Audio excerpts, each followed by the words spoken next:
ministère alingi intéressé.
Parce que aucun des coups dans les tout.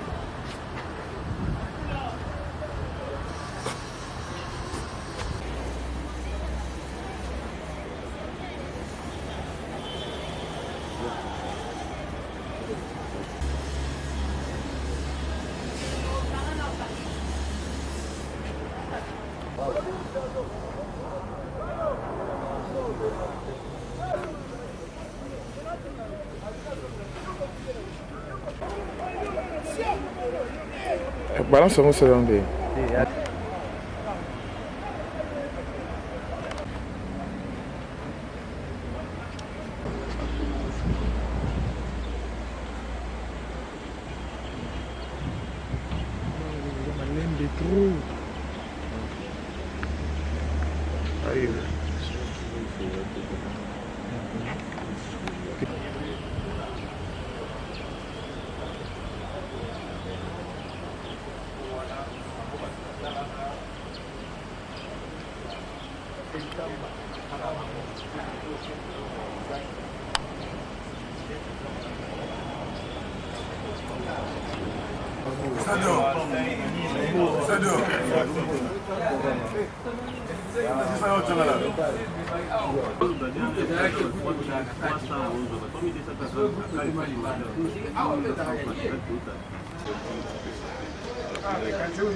Lelo Benaro, lelo.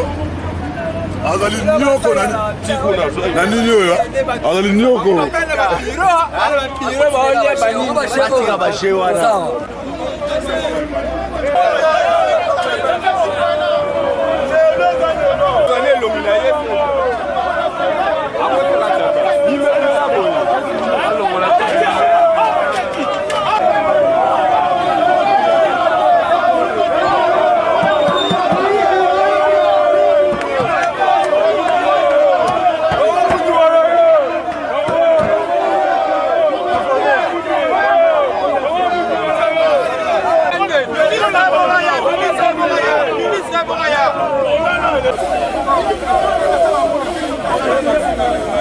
Président, bote papa. Tout écoute un mouvement, boza chaud, boza uganga, et l'on y te zaroleka. Bon, moni bino boza ba journaliste.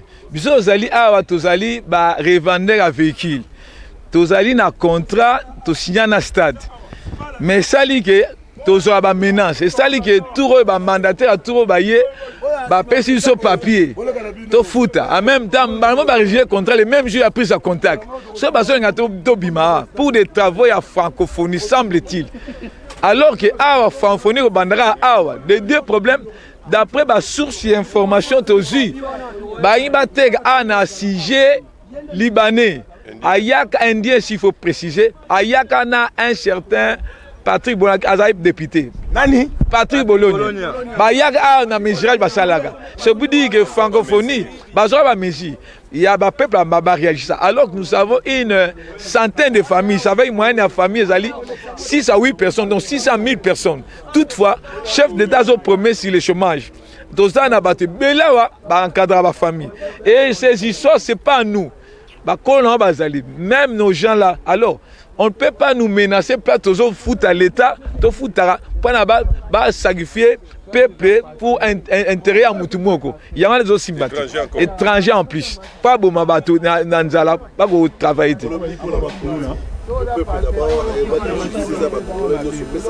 Bon, pour na conducteur, il y a le courant à dossier.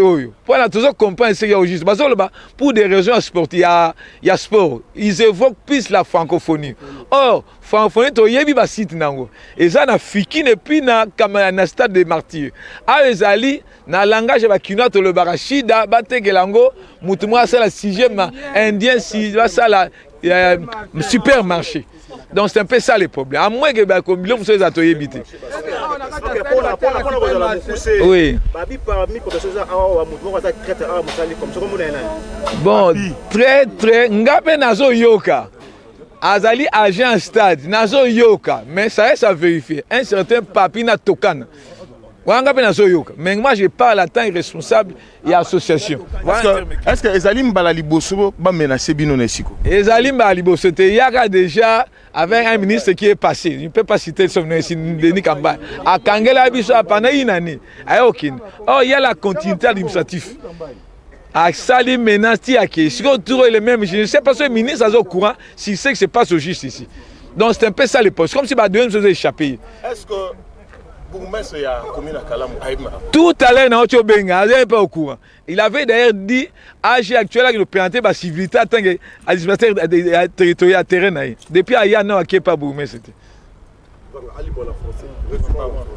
Oui. Qu'est-ce qui se passe sur ces sites ici dans la commune de Kalam? Bon, dans la commune de Kalam, nous sommes des revendeurs de véhicules. Nous avons quitté l'Imité quand on voulait élargir le boulevard. Nous sommes venus ici avec un contrat en bonne et due forme avec les LAG qui sont déjà partis. Et nous avons notre contrat. On a toujours eu des menaces. On a toujours envié ces places. Alors c'était trop sale ici. Nous avons aménagé, nous avons commencé à payer. On paye par mois. Hein, il y a 3 services. Il y a nos amis qui sont de l'autre côté, nous derrière, et enfin les services de gardiennage. Nous dépendons du stade. Mais actuellement, avec les nouveaux comités, ils évoquent le problème de la francophonie. On veut construire ici pour les gens qui viennent pour le compte de la francophonie. Curieusement, il y a des gens qui nous ont signifié que c'est un problème de... On veut construire un supermarché pour un sujet pakistanais. Il était accompagné d'un certain Patrick Bologne. Non, on l'avait vu ici. On a même des images ici. Donc c'est un peu ça le problème. Est-ce que ce site est retenu parmi les sites qui devront abriter ces Jeux de la France? À ma connaissance, non. Il y a les sites de Fikine et des stades de Marty. Ici, on fait autre chose. On est en train de camoufler. Moi, je n'ai pas tellement au courant. Donc c'est un peu ça le problème. Alors, est-ce que l'autorité municipale connaît la situation? Tout à l'heure, il y a même 20 minutes, je vais l'appeler tout à l'heure, il n'est même pas au courant. Le boss n'est même pas au courant.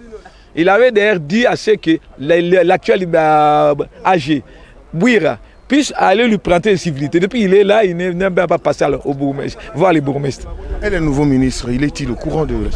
Le nouveau ministre, on l'avait vu une fois, il est passé fortuitement. On l'attendait aujourd'hui, curieusement, on attend toujours, il n'est pas encore là.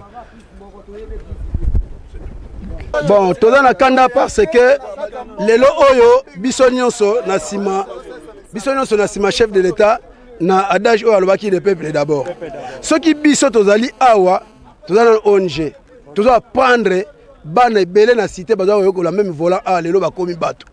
Mais lelo on est tozo kamwa ngo pété po commission oyo ebandaki na nani ancien ministre Denis Kambaye.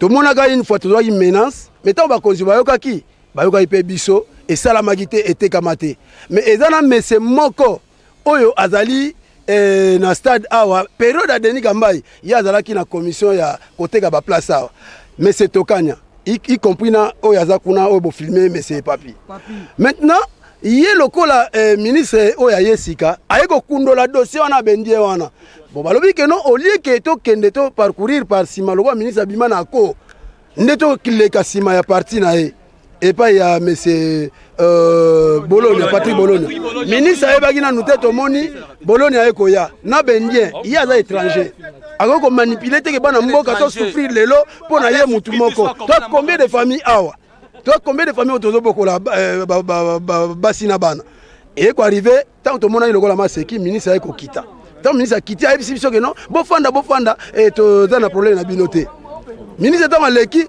baye dans ma mesurage na ba géomètre. To monino est commissaire. Est-ce qu'il kambo oyo gouvernement actuel ayebi yango ou pas? Ndeto yeko mona ke note et là sérieux. To nos médias il faut écouter la biso. Pour to moni ke non muto côté la té. Et comme que non bazo lo bapo na francophonie dans 2021. J'ai francophonie et dans la site yote dans ba site bien de. Yango mona ke non souci wana lelo nebo komi awa. Vraiment bomba ba image oyo te ba konziba mona yango ce qui est pour l'intérêt ya population ça va mais ce qui est pour l'intérêt un individu quand on est étranger à côté supermarché awa wana vraiment en tout cas to ko accorder ngota na seconde message mbala moko na tata mokonzi mboka oui message to pesa na chef de l'état amona ka tout moment alega awa kaka biso ba jeune to bimaka pona ko produire pona ko pesa ba mbote pe to evraka awa to chasser lutte contre les pauvretés ce qui biso na pauvreté le lot to combattre yango chef de l'état peut incliner na kati pour yem kalansa ki yango la pauvreté na mboka biso le to 40e na Afrique pona pauvreté mais to combattre yango malembe to combattre yango malembe ti lelo oyo ezokende na évolution ya modernisation en tout cas naza na suki wana te menani na loba boye ye ministre aza pasteur akamba pe bandimi belé na église na ye banani bazoluka misala mais ayeba ke biso pe awa pe eza musala oto sala so aza pasteur a motema malamu ayeba ke non population ezo nyongama pona ye eza lipamboli te ozomona azalaki pe na DSMP azala kamba pe bato mais alanda te pour que non parti na ye atala pe population za derrière biso lobi boye to boyi distraction pamba yo ministre etika makambo ozosala soki osali makambo osala na loyenge yebaka justice ekalanda yo bakanga yo okota prison lokola ndeko na bino akoti na prison etikali mpe na yo tosangi mokonzi ya mboka biso toza bana basoda tozali esika okende te ye ministre esu pasteur akoti na kriki mo ekiri moko boye bataka esika oyo toboyi le peuple d'abord biso topesi yo mokonzi ya mboka topesi yo pouvoir mpo na biso tosufri te. Patrick Boliania ye azokanisa régime ya kala ezaka kati lelo oyo ezali régime ya kala te, eza régime nouveau régime. Chef de l'État c'est Félix Tshisekedi Tshilombo, le peuple d'abord. Toboyi ba distraction ici. Qui vit avec ce travail. Nous sommes des revendeurs de véhicules et ces véhicules coûtent cher et ces véhicules ne nous appartiennent pas. Il y a eu des importateurs qui nous envoient des véhicules à partir de l'Europe et aujourd'hui il y a maintenant l'administrateur qui vient de nous menacer de quitter à 48 heures, laisser la site libre pour qu'on puisse faire le jeu de francophonie. Or, c'est du mensonge. Nous avons vu déjà Patrick Bologne passer par ici avec des sujets indiens ou pakistanais et après son passage, il y a eu aussi déjà des géomètres qui sont venus ici prendre des mesures. Et après, il y a eu aussi le ministre lui-même, il était dans cette site. Il est passé, il nous a promis, oh restez calme, on ne va pas vous toucher. Il a fait un tour, il est parti. Et après son passage, il y a maintenant des menaces. D'abord, avant le menace, il y a une lettre nous demandant de payer les loyers. Nous sommes en bonne et due forme, nous avons des titres, les contrats et toutes les factures, le reçu qu'on paye comme loyer sont là au bureau et nous avons aussi des exemplaires. Si mais ça demande que nous arrivons, nous allons même jusqu'au niveau des ministres, au Premier ministre. Nous avons les documents, nous ne sommes pas ici, nous ne sommes pas installés ici d'une façon frauduleuse, non. On est reconnus et nous avons nos documents. Comme nous avons les documents, il y a tout un procédure pour déloger les locataires. Il y a eu tout un procédure pour déloger les gens qui habitent le site. Si ça demande que nous allons quitter. Dans les affaires, nous avons besoin, nous envoyons notre message directement au chef de l'État, aussi au ministre actuel, Amos Mbayo. Il y a toute une population qui vit de ce métier. Alors, nous n'avons pas besoin qu'on puisse créer des troubles ou quoi que ce soit. Si l'État a besoin d'installer ou faire des activités sportives ici, nous sommes d'accord, mais qu'on nous fasse que cela se passe en bonne et due forme. Selon la procédure de l'État, comment est-ce qu'on peut déloger un locataire? C'est ça ce que nous lui demandons. Bakonzango, na ba pouvoir nyonso, ezaka bango. Patrick Bolonia na moment oyo azanani. Parce que place oyo baninga na bango ebele ba uta poto ba yeba kotsaka mituka totekaka awa. Toza ba papa to na basi na bana na bandaku. Ye moko nanu aya asoma mituka komena muninga ne Alino Kizaza. Pourquoi balingi ba sambusa parking oyo bateka ngo kaka na pouvoir o nyonso asali na pouvoir o ya sali na pouvoir mbongo ya zu na pouvoir asali ngolo te aya oteka kaka awa pona biso to koma ba chômeur Nzambe justice Nzambe ezali justice Nzambe ezali ba famille nyonso lokola balingi balungwa po bakende place bango balingi bakoma des autres to commencer Félix Tshisekedi baloba ki président photo banda kuna ye président Félix Tshisekedi to yebi pa na bango ezana limité to kokende pa mama Marthe to senga audience to senga audience et pas maman Marthe to kutana na président na biso le peuple d'abord étranger étranger na biso to kotumba na kamno azo ya to kotumba yo nga musala soit disant pasteur le kuta ko ministre on déranger na mboka bon alingi pepe na souffrir te toza na ba famille to bokolaka moi supermarché ba rotonga awa ba rolonga chômage ya combien de pourcents ah toi plus de 500 personnes supermarché ko ya la musu 10 personnes quelle personne va retravailler wana ah toza ebele pe congolais alingi vivre bien na mboka na ye bolo na za étranger ah te so biso mboka na biso kitoko to lingi oyo zali kati na ngai na kopanga eloko te